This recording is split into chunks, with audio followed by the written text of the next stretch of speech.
Fala galera, bem-vindos a mais um Nerd Banger, onde a nerdice é pesada. Meu nome é Fábio e hoje eu tô aqui pra falar do dia em que o Homem-Aranha morreu. Isso mesmo, hoje vamos falar da saga O Outro, com a morte e o renascimento do nosso querido Peter Parker.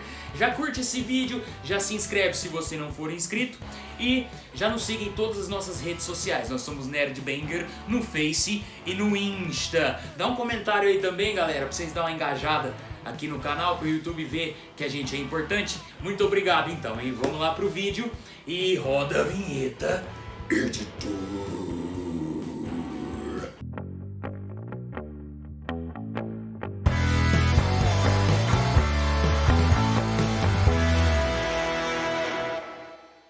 Então galera, hoje eu tô aqui para falar dessa saga aqui, ó, O Outro, Evolução ou Morte, uma saga do Homem-Aranha durante a fase do controverso J. Michael Straczynski. O J. Michael Straczynski, ele é um escritor renomado de séries de TV, filmes, um grande roteirista. Ele teve alguns runs dele muito bons, principalmente o run dele no Thor.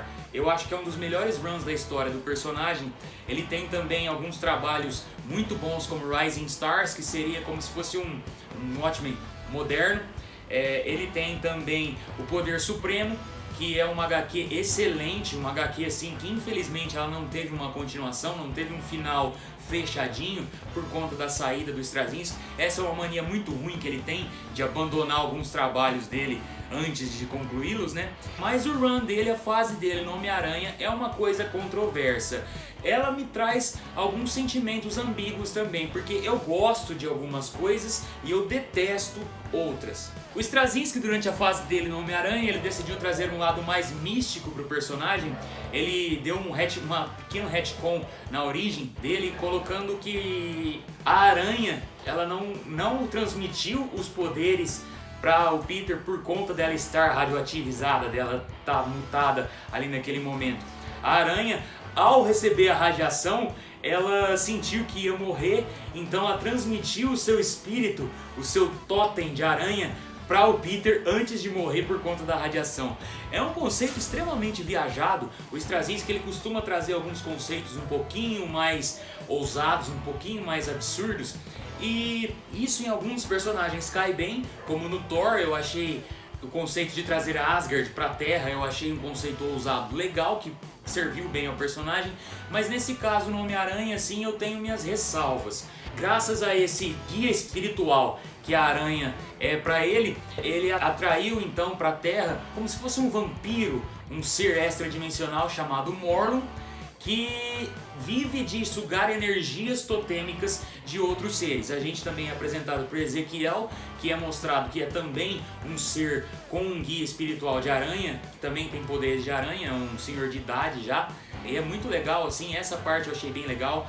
As cenas de ação do Peter tentando vencer o Morlun é muito legal também, mas eu acho que nessa HQ específica aqui, no Outro, que passa algum tempo depois do início da fase dele, eu acho que ele deu uma extrapolada, ele deu uma exagerada nessa ousadia dele e deixou um negócio muito bizarro. A história do Outro, ela se inicia com o Peter. Ele agora é parte dos Novos Vingadores, depois do pequeno reboot que o Brian Michael Bendis fez no título. Ele mora agora no edifício Stark dos Vingadores, né? Mora com a Tia May, que descobriu, isso aí foi um conceito interessante que o Straczynski trouxe também. Finalmente a Tia May descobriu que o Peter é o Homem-Aranha.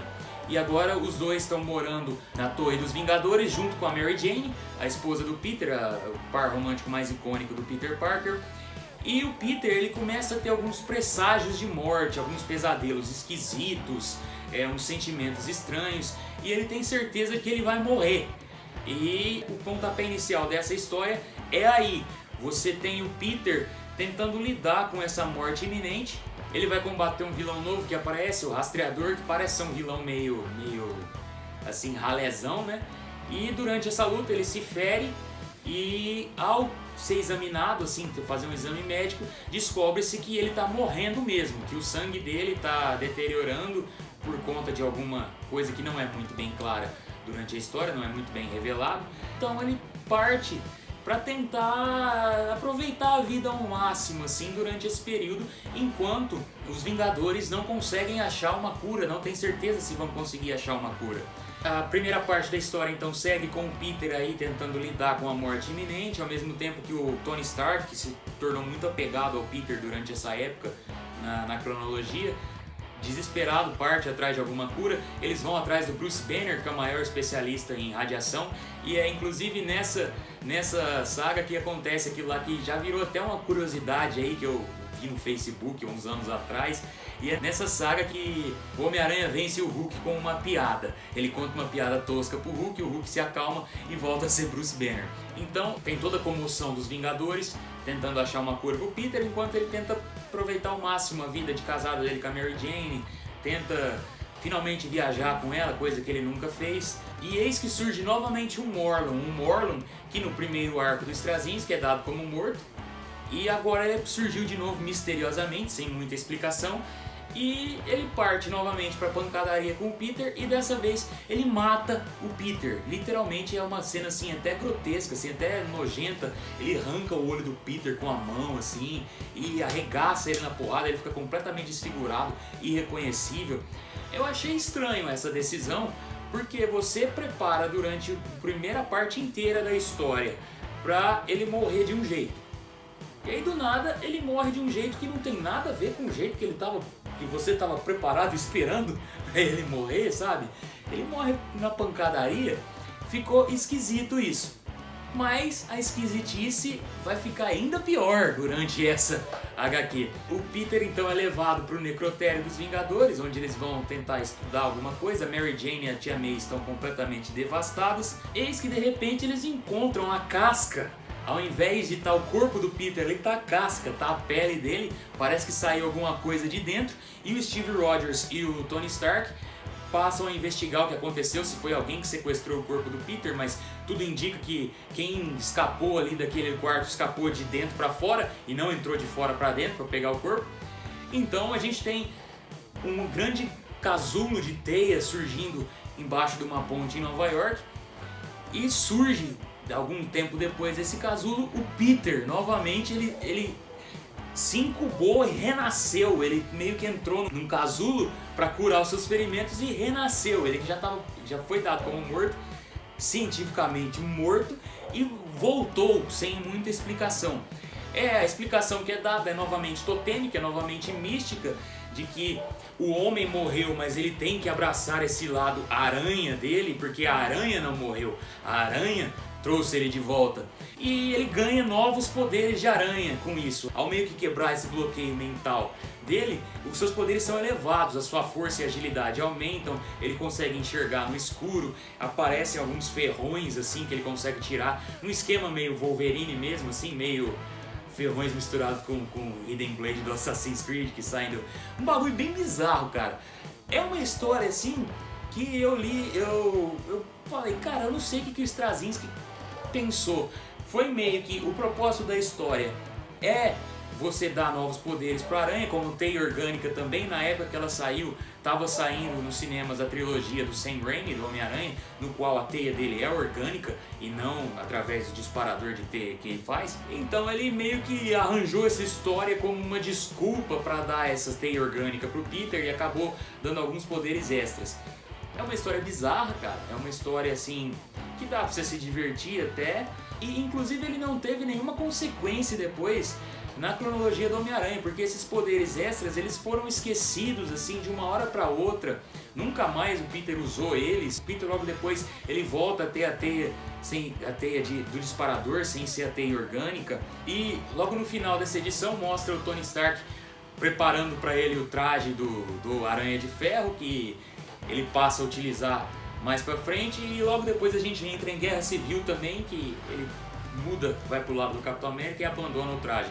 Ou seja, é uma história completamente bizarra e é uma história que não trouxe consequência nenhuma pra cronologia do personagem. A gente tem esse outro lado, porque o Peter, quando ele volta lá, o casulo que ele tava de pele virou assim um ser de aranhas, um ser formado por aranhas, e saiu que seria o outro, que a história diz, né, no título dela.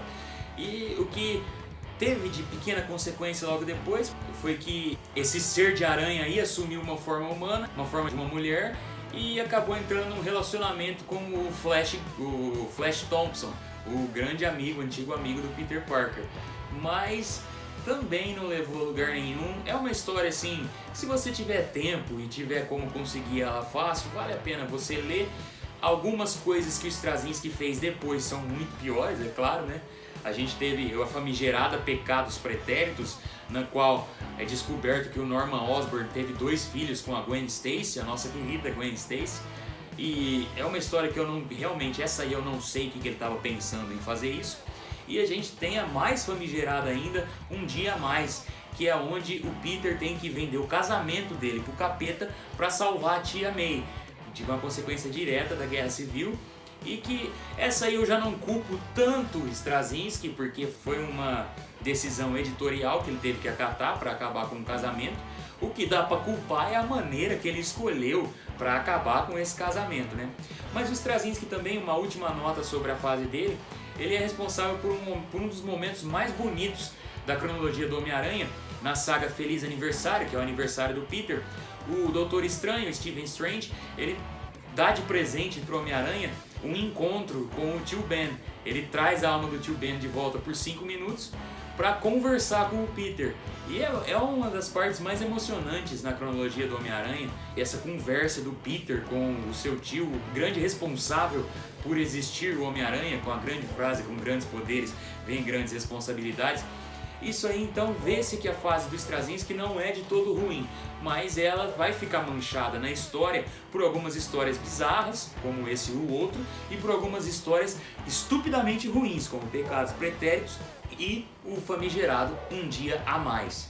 É isso aí então, galerinha, esse foi mais um Nerd Banger pra vocês, hoje falando de um dos personagens preferidos, Homem-Aranha, numa fase bem controversa dele, mas que vale quem é muito fã do personagem como eu, que quer conhecer tudo que já aconteceu. E a cronologia do Homem-Aranha, olha, ela tem muita coisa boa, mas ela tem mais coisa bizarra do que coisa boa, porque a Marvel nunca tratou ele muito bem, vamos ser sinceros aí.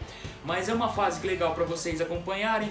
Eu espero que tenham curtido esse vídeo, que esse vídeo tenha sido de alguma informação, de alguma valia para vocês. Já curte esse vídeo, já se inscreve no canal se você não for inscrito, a gente tem muito conteúdo aqui já na agulha para preparar para vocês. Siga a gente em nossas redes sociais, Nerd Banger no Face e no Insta, e deixa seu comentário sobre se você já leu a fase do Straczynski, cara, o que você acha da fase do Straczynski? Você acha que é uma completa porcaria? Você acha que tem os seus bons momentos também? Deixa aí nos comentários pra gente ter uma discussão legal de fã pra fã, ok? Então é isso, um abraço, forte abraço, amplexos e valeu!